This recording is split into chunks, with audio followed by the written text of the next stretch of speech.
이니라. 아멘.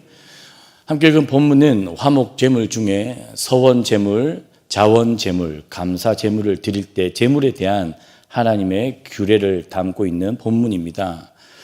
어릴 적에 주일학교 예배에 참석하기 전에 토요일날 꼭 했던 일이 있었습니다. 그것은 제가 가지고 있는 동전들을 쭉 살펴보는 것이었습니다. 가장 깨끗한 동전을 먼저 추려내었고, 동전들 중에 가장 깨끗한 동전이 있으면 그 중에서 1988년도 특별히 올림픽이었기 때문에 제 나름에는 그 동전이 가장 귀한 것으로 여겨져서 그것을 꼭 준비했다가 주일학교 가면 드렸던 기억이 납니다. 근데 토요일날 전날 그 동전들이 깨끗한 동전이 없으면 교회 가는 길에 상점이 2개가 있는데 동전을 바꿔가지고 갔던 기억도 납니다. 추석이나 설 명절이 되면 어린 나이에 제법 용돈이 생깁니다.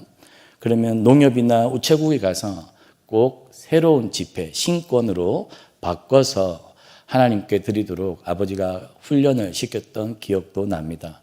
아마 우리 성도님들 중에는 신권을 드리기 위해 은행에 가서 현금을 바꾼 우리 성도님들도 있을 거고요.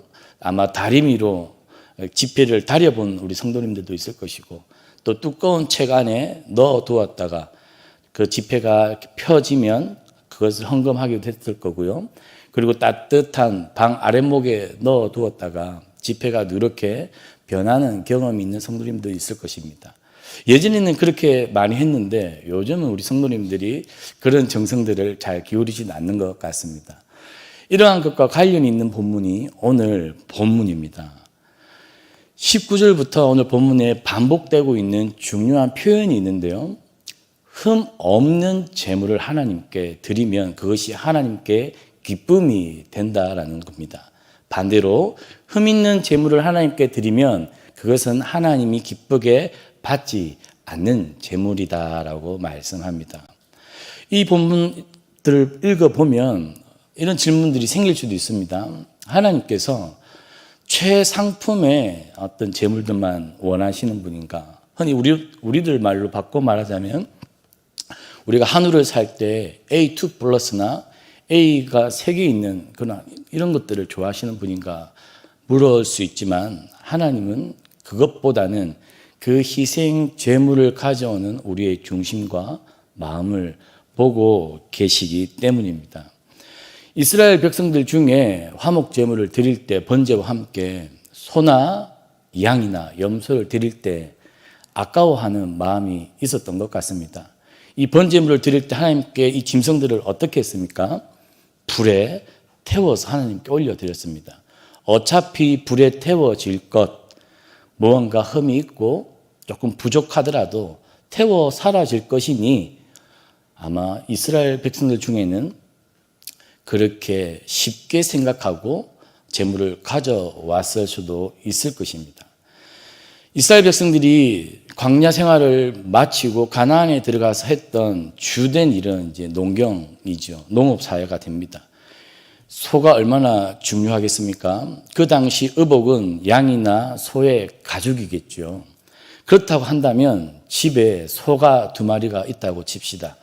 한 마리 소는 다리가 절고 힘이 없어서 농사 일을 하는데 전혀 보탬이 안 됩니다. 반대로 나머지 한 마리의 소는 힘도 좋고 건강하여 밭에 논에 일을 시키면 너무나 잘하는 소가 있습니다. 그런데 이 2 소 중에 한 마리 소를 하나님께 끌고 가서 번제와 함께 희생제물로 드리려고 할 때 우리 성도님들은 어떤 소를 하나님 앞으로 끌고 가겠습니까? 아마도 우리 마음 가운데 여러 유혹이 들겠죠.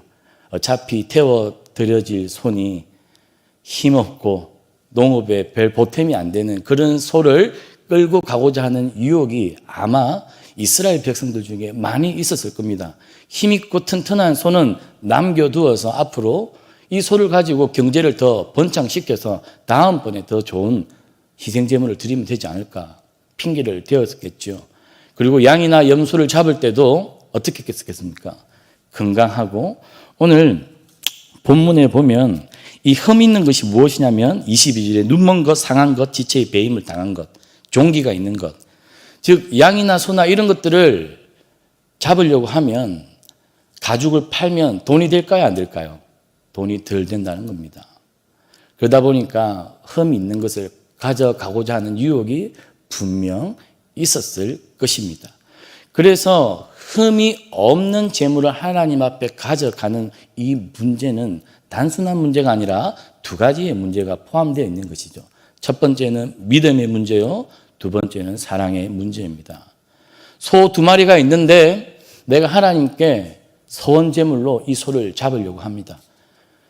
비록 힘없는 소가 있지만 이 힘없는 소를 남겨두고 힘있고 나에게 도움이 되는 소를 하나님께 드릴지라도 하나님은 내 인생의 주인자가 되셔서 왕이 되셔서 이 힘없는 소, 나에게 별 도움이 되지 않는 소를 통해서도 하나님은 나의 먹고 마시는 모든 경제적인 농업의 어떤 일을 하나님께서 책임져 줄 거다라는 믿음이 있는 이스라엘 백성들은 가장 좋은 소를 끌고 가도 문제가 안 된다는 것이죠.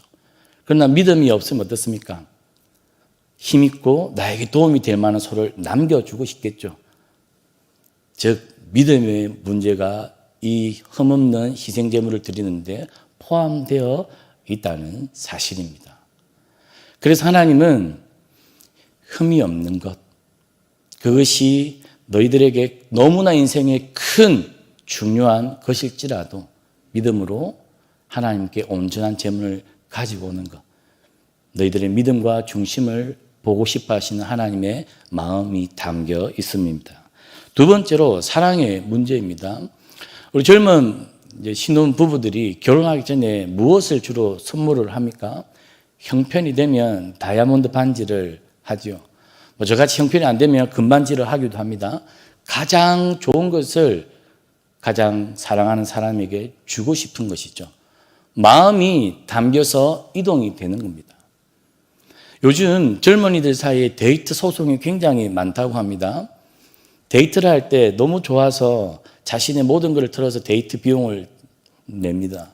근데 1년 사귀다가 헤어지는 경우가 많죠. 그러면 요즘 젊은이들은 그냥 헤어지는 것이 아니라 1년 동안 내가 데이트하면서 사용한 비용들을 다 n분의 1을 해서 나에게 돌려달라. 기가 막히니 여자들이 돌려주지 않는 경우가 있는 것 같습니다. 그러니까 남자들이 어떻게 할까요? 이거를 법적 문제로 가져가려고 한다는 겁니다. 참 어처구니가 없는 이야기죠.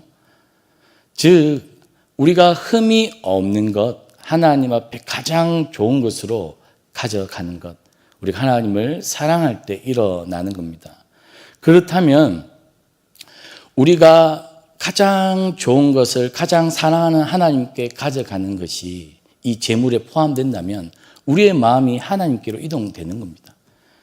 지갑을 열고 입을 닫으라고 할 때 정말 말로만 하지 말고 좋아하는 마음, 사랑하는 마음, 그런 마음들을 표현하라는 것이 우리 물질로 담기는 것 아니겠습니까? 희생제물을 가지고 하나님께 우리의 마음을 표현할 수 있는 사랑이 된다면 나머지 그 어떤 것들은 자연스럽게 따라올 수밖에 없는 것입니다. 한 여인을 내가 사랑해서 다이아몬드 반지를 줄 수 있는 마음이 된다면 나머지 시간과 모든 것들은 자연스럽게 드릴 수 있는 것이죠. 그래서 이 흠이 없는 이 희생 제물을 하나님께 드리는 것은 우리의 믿음을 고백하는 것이요, 우리의 사랑을 하나님께 담아가는 것입니다. 하나님이 가진 것이 없어서 우리의 소와 품질 좋은 소와 염소를 받으시려고 하시는 것이 아니라는 겁니다. 오늘 주어는 누굽니까? 제사를 드리고 받는 이 이야기의 주어는 하나님입니다. 우리가 하나님께 흠이 없는 소와 염소와 양을 드린다고 해서 그것이 하나님을 부자가 되게 하고 하는 것이 아니죠. 우리가 무언가 하나님께 열심을 바친다고 해서 그것이 하나님께 도움이 되는 것이 아니라는 사실입니다. 오늘 본문에 보면 25절에 너희는 외국인에게서도 이런 것을 받아 너희의 하나님의 음식으로 드리지 말라. 이는 결점이 있고 흠이 있는 것인즉 너희를 위하여 기쁘게 받으심이 되지 못할 것임이니라. 제사를 드리는 이 행위가 우리가 마치 하나님을 위해서 드리는 것 같은데 사실 오늘 레위기는 우리에게 반대로 이야기합니다. 우리가 흠이 없는 이 희생 제물을 하나님께 드리는 것은 우리를 위한 것이다 라고 이야기합니다. 왜 우리를 위한 것이 됩니까? 사실 이 제물이 예표하는 것이 무엇입니까? 다름 아니라 흠없이 하나님께 단번에 온전히 드려진 예수 그리스도죠. 하나님께서 우리를 너무나 사랑하셨기 때문에 하나님의 모든 것인 예수 그리스도를 우리에게 제물로 주신 것입니다. 하나님의 마음이 예수 그리스도를 우리에게 위한 제물로 드린 이 모든 것에 담겨 있는 것입니다. 우리가 이 제물을 드림으로 죄인인 우리가 거룩하신 하나님 앞에 나아가 하나님과 사귈 수 있는 것, 하나님을 만날 수 있는 것, 하나님과 교제할 수 있는 것, 그 길을 여시는 분이 하나님이신데 우리가 이 제물을 드린다고 해서 우리가 무엇을 한다고 해서 그것은 우리의 착각에 불과합니다. 이 모든 것은 하나님께서 사실은 우리를 위해 마련하신 모든 것입니다.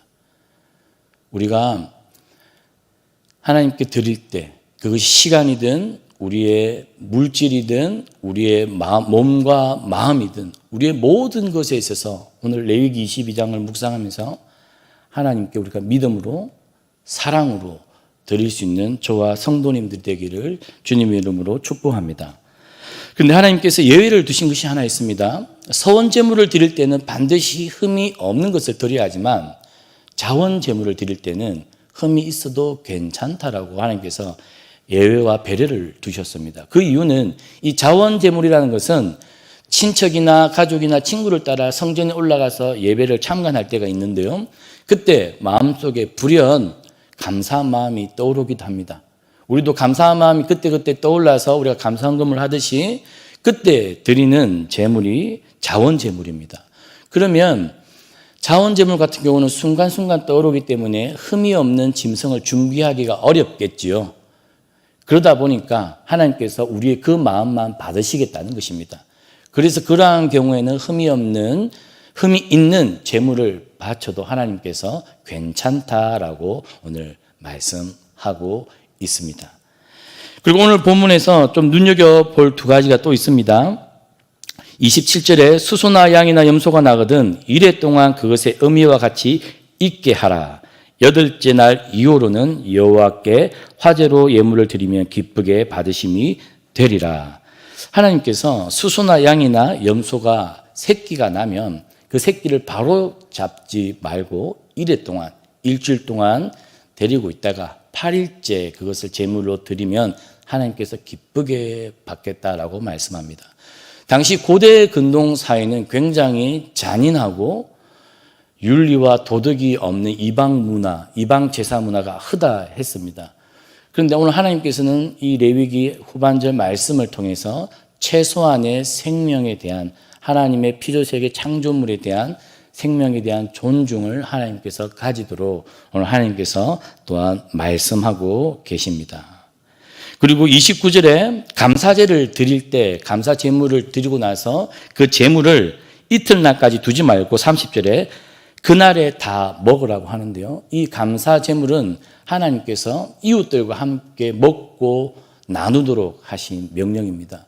즉 사람이 욕심이 있다 보면 나누지 않고 자기만 먹고 자기 가족만 먹으려고 하겠죠. 그러나 짐승 한 마리를 잡으면 풍성해서 남게 됩니다. 그러나 욕심 때문에 남겨두는 것이 아니라 하나님과 함께 나눈 그 재물을 이웃들과 함께 나누라는 것입니다. 이웃들과 함께 나누면 이래 동안 남겨질 것이 아니라 하루 만에 다 해치울 수 있다는 것이죠. 그래서 오늘 레위기 이 제사 제도를 보면 제물에 대한 하나님의 마음이 담겨 있다는 것을 알 수가 있습니다. 그러나 문제는 이러한 제사를 형식적으로만 거칠게로만 드리고 해치우려고 하는 이스라엘 백성들 앞에 하나님은 그 형식이 온전해지기 위해 중심과 마음과 정신을 살피라고 오늘 우리에게 말씀을 주고 있습니다. 새벽에 우리는 하나님께 드리는 예배와 헌금과 우리가 하나님께 드리는 모든 우리의 마음의 중심과 정신이 온전한지 흠이 있지는 않은지 우리 자신들을 돌아보면서 하나님께 우리의 몸과 마음과 온 정성을 믿음으로 드리는 저와 성도님들 되기를 주님의 이름으로 축복합니다. 하늘에 계신 우리의 아버지의 이름을 거룩하게 하시며 아버지의 나라가 오게 하시며 아버지의 뜻이 하늘에서와 같이 땅에서도 이루어지게 하소서.